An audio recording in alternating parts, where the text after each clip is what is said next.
बेगुनाह 26 लोगों की हत्या की, धर्म पूछकर हत्या की। ये नरेंद्र मोदी की सरकार है। देश यही तो चाह रहा था कि घर में घुस के मारो। पाकिस्तानियों ने ये सोचा भी नहीं होगा, आतंकवादियों ने ये सोचा भी नहीं होगा, भारत की सेना इतना बड़ा एक्शन लेगी। तुम छुप कर आए थे और तुमने काराना तरीके से हमारे देश के मासूम बेगुनाह 26 लोगों की हत्या की थी, धर्म पूछकर हत्या की थी। लेकिन हमने ना धर्म पूछा, हमने ना जात पूछा और हमने ना काराना हरकत की। हम तुम्हारे घर में घुसे और तुम्हारे पूरे इलाके को नस्तानाबूद कर दिया। जी हां, ये नरेंद्र मोदी की सरकार है। यहां के गृह मंत्री अमित शाह है, रक्षा मंत्री राजनाथ सिंह हैं और वो जो कहते हैं वो करते हैं। और इसलिए भी करते हैं क्योंकि उन्हें पता है कि देश क्या चाह रहा था। देश यही तो चाह रहा था कि घर में घुस के मारो, और सिर्फ मारो नहीं बल्कि उनके ठिकानों को ही ध्वस्त कर दो। यही किया गया है। देर रात जब कुछ लोग जाग रहे थे और कई लोग नींद ले रहे थे, ये सोचकर कि हमारे देश में हमारी सेना है, हमारे जवान हैं और जब तक वो है तब तक हम सुरक्षित हैं। और जी बिल्कुल, देर रात लगभग 1:30 बजे पाकिस्तानियों ने ये सोचा भी नहीं होगा, आतंकवादियों ने ये सोचा भी नहीं होगा कि नरेंद्र मोदी की सरकार, भारत की सेना इतना बड़ा एक्शन लेगी, एयर स्ट्राइक करेगी। और ऐसा वैसा एयर स्ट्राइक नहीं, बल्कि 9 से ज्यादा ठिकानों को, आतंकवादी ठिकानों को नस्तानाबूद कर दिया गया है।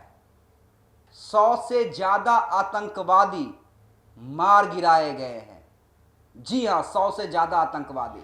और नरेंद्र मोदी कहते थे ना, एक के बदले 10, वही हुआ है। हालांकि देखिए, हम लेटेस्ट तस्वीर आपको दिखला रहे हैं, लेटेस्ट वीडियो दिखला रहे हैं। देर रात जिस तरह से हमारे सेना ने कार्रवाई की, देर रात जिस तरह से जाबाजी दिखलाई, पाकिस्तानियों को तो यह समझ भी नहीं आया कि भारतीय सेना कब आई, कब स्ट्राइक की और कब वापस चली आई। हालांकि पाकिस्तान मीडिया में तरह तरह के बहानेबाजी बनाई जा रही है, लेकिन हमने कहा था और मैंने खासकर पहले दिन ही कहा था कि इस बार जो पाकिस्तानियों ने गलती कर दी है वो कहीं चले जाए, वो अमेरिका के पास चले जाए, वो चीन के पास चले जाए, वो रूस के पास चली जाए, लेकिन ये नरेंद्र मोदी की सरकार है। ये भारत के लोग हैं जो अपने सरकार, अपने सेना के साथ खड़े हैं। और हमारे लिए 26 बेगुनाहों की जान सस्ती नहीं है। जी हां, सस्ती नहीं है, क्योंकि उस दिन उनका परिवार नहीं रोया था, बल्कि पूरा देश रोया था।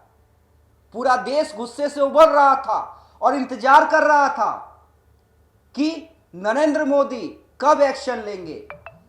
नरेंद्र मोदी शांत थे, बस उन्होंने बिहार आकर यह कहा था कि सोच से भी ज्यादा, सोच से भी परे वैसा जवाब दिया जाएगा, कल्पना से भी परे। लोगों को लगा, कई विपक्षी नेताओं को लगा, हालांकि मैं फिर कह रहा हूं कि इस पूरे जंग में विपक्ष का जो साथ मिला है वो काबिले तारीफ है। चाहे कांग्रेस की बात करें, आरजेडी की बात करें, लेकिन विपक्ष के कुछ ऐसे नेता और हमारे यहाँ नेहा सिंह राठौर जैसी लोग, मतलब जिसे देखकर शर्म आती है, जिसके बयान को सुनकर लज्जा आती है, वो लोग कह रहे थे कि कहाँ गया 56 इंच का सीना, क्या सिर्फ बिहार चुनाव में लाभ लेने के लिए।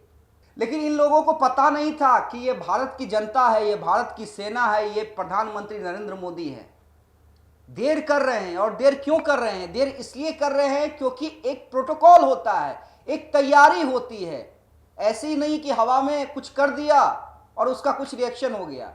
हमने तैयारी की, हमने पाकिस्तानियों को यह सोचने भी नहीं दिया कि हम क्या करने जा रहे हैं, और फिर जो हमने किया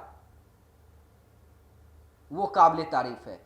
देखिए, सेना जो है 10 बजे प्रेस कॉन्फ्रेंस करने जा रही है। वो प्रेस कॉन्फ्रेंस हम आपको लाइव भी दिखलाएंगे। पाकिस्तान के रक्षा मंत्री अनर्गल बयानबाजी कर रहे हैं। पाकिस्तानी मीडिया बार बार अपना बयान चेंज कर रही है। पाकिस्तानी सोशल मीडिया पे कुछ वीडियोस वायरल किए जा रहे हैं जिसमें यह दावा किया जा रहा है कि हमने भारत के विमानों को, राफेल को और मिग को मार गिराया। लेकिन वो वीडियो फेक है। जी हाँ, वो वीडियोस फेक हैं, 4 साल पुराने हैं, जब राफेल और मिग दुर्घटनाग्रस्त हो गया था उस वक्त का वीडियो वायरल किया जा रहा है। लेकिन आज पूरा विश्व जान गया है कि भारत ने जो कार्रवाई की है वो कार्रवाई बिल्कुल सही है। आतंकवादियों के ठिकाने को निशाने पे लिया गया, आतंकवादियों को निशाने पे लिया गया है, पाकिस्तानी जनता को नहीं। और यही है भारत की सरकार, भारत की जनता, जो निर्दोष को नहीं बल्कि आतंकवादियों को निशाने पे लेते हैं। बहुत बहुत धन्यवाद।